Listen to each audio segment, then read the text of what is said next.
Thank you for listening today. My name is John Runyon, and I am introducing this presentation on behalf of team number 2. You will find all of our teammates' names below the main heading. Now that you've seen the names of the team, the topic we will be presenting on falls into the specific category of both international trade theory as well as international trade policy. In recent years, particularly, there has been a very high amount of media attention given to the concept of international trade. Without a doubt, international business would be almost non-existent without international trade. Each corporation, regardless of their origin, are all seeking to turn up a large profit. With rising tensions between major trading powers all over the earth, comes an increase in international crime targeting shipping lanes or even between nations. Our search for relevant media articles related to this topic did not stop at our first finding. We were hoping to find articles that not only showed how important international trade is, but also how hostile of an environment that it can lead to. One of the articles we chose was from BBC World News titled "Red Sea Scary for Ship's Crews, Says Captain," and it was written by Jonathan Josephs. The article begins with a recount of a Red Sea vessel being attacked within a shipping lane. This fear is then explained to be spreading to shipping crews all around the world. Then, the new costs of shipping as a result of this trend are discussed in great detail later on in this article. It was able to show just how impactful both fear and danger can be on an industry in which many attacks are the fear of most of the employees working in that industry. The other article we chose was from the Wall Street Journal, written by Anna Herchenstein, titled "U.S. Sanctions Emirati Shipping Firm for Violating Russian Oil Price Cap." This article, basically in summary, reviews the reasons for what consequences were resulting and why the United States decided to sanction an Emirati shipping firm. We chose this specifically since it touches more so on the political aspect of international trade, so less of the theory and more of the policy per se. So now that we've introduced those two articles, we will now review each article in further detail. Section of the presentation, we will be summarizing the first article, U.S. sanctions Emirati shipping firm for violating Russian oil price cap. What is the Russian oil price cap? The U.S. Treasury introduced a price cap on Russian oil in December 2022 to limit the price to $60 per barrel to ensure global market stability. It works because Russia's marginal costs of extracting and transporting oil are much lower than the market price. It incentivizes the continued sale of oil and petroleum products on the market at a steep discount from Russia's wartime premium. It's meant to limit what Russia can earn without taking its supplies off the market. Doing that threatens a shortage that could drive up fuel costs and inflation in the US and Europe. And it also relies on a key fact of the shipping industry that many vessels, owners, traders, and most insurers are based in Europe or the group of 7 major democracies that impose the price cap. As you can see from the chart, on the left of the chart, that is before the price cap was imposed, and the value per Russian barrel versus other worldwide barrels are not lining up as they would like it to. But after the price cap was imposed, it pretty much was identical and slowly but surely matched up and became even with the world's value per barrel. The message that the author is trying to convey in this article is that 3 oil trading firms violated the price cap So the U.S. imposed blocking sanctions. This means that they are now cut off from the U.S. financial system, and this also means that Americans are now forbidden from doing business with them. This in turn has a sort of butterfly effect that spreads to the entire global economy.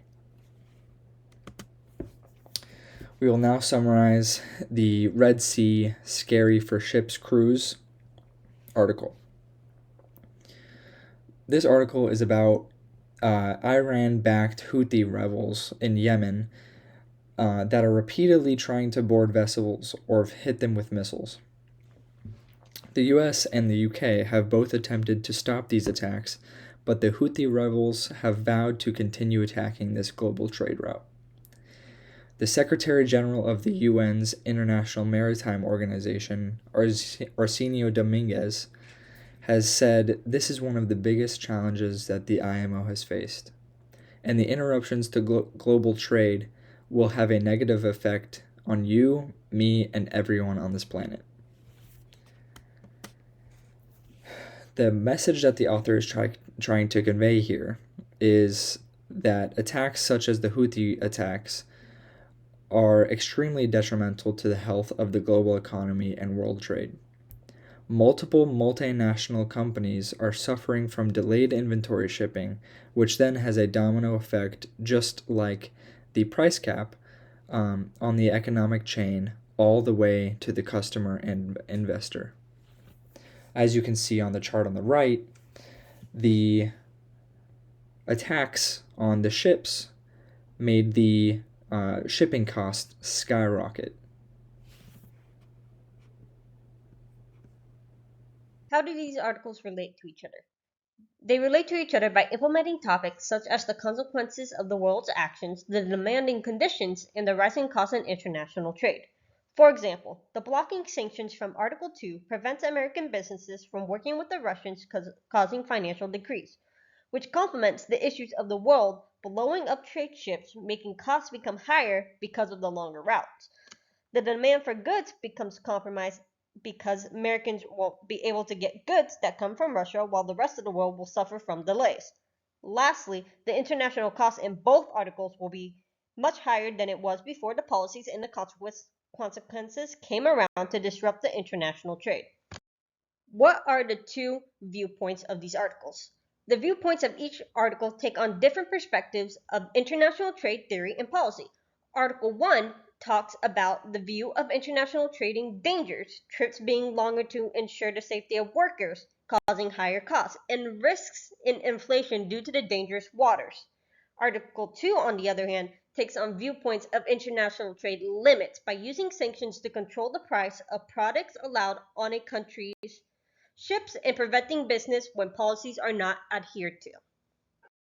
What was learned is that the international trade is changing due to the demanding conditions of other countries and the policies that are put in place by the US and the European countries to control the prices.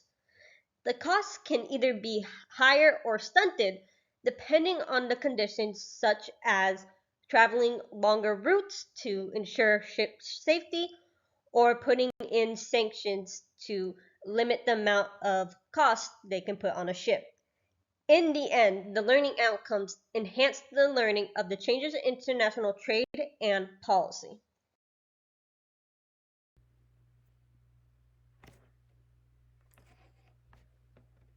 The relation of Article 1 to any course material, in my opinion, is best seen in Chapter 5, which discusses economic transition. More specifically within this topic, the chapter slides note that of these processes nations change their economic organizations with. They promote economic stability as well as reducing barriers to trade. In the article, it is noted that the United States had placed a cap on oil barrels being exported out of Russia in order to ensure stability throughout the market.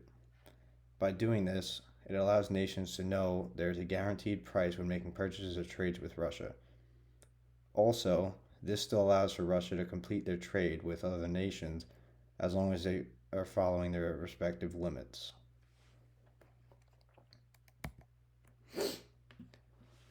For Article 2, I had also found that the relation to this course resides within Chapter 5.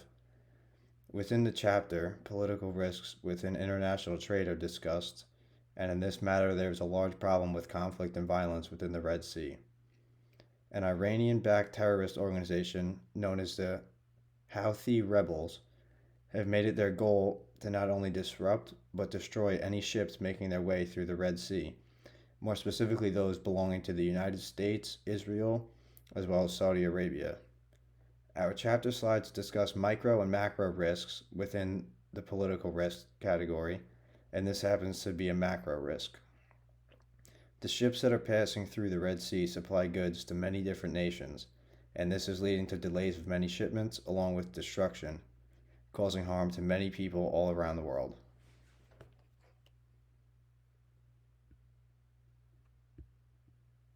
Our key takeaways from the articles and presentation include challenges in international trade, economic growth and stability, and international policies. The first key takeaway is international trade challenges. These challenges consist of delays, costs, sanctions, and danger. The Red Sea article touches on challenges from dangerous Houthi attacks on the global trade route, leading to delays and higher shipment costs. On the other hand, the Russian oil price cap article shows the challenges of sanctions and keeping the economy stable. These challenges can affect economies, businesses, and consumers around the world. The second key takeaway is economic growth and stability.